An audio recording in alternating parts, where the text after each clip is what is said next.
Hello guys, in today's video I'm going to show you how to fix Steam games that crash when joining multiplayer. Let's begin. Once you have successfully opened your Steam client, I want you to go to library section over here. Click on that. Select that particular game you're referring about.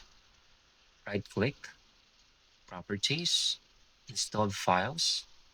Click on verify integrity of game files. Steam will now scan all of your game files and check if there's any missing or corrupted files.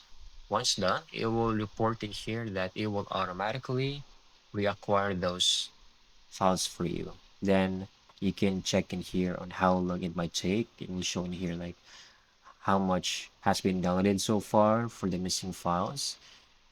Then if everything is completed, you can go back and restart Steam, try to launch the game again, and you should no longer have the problem when joining multiplayer.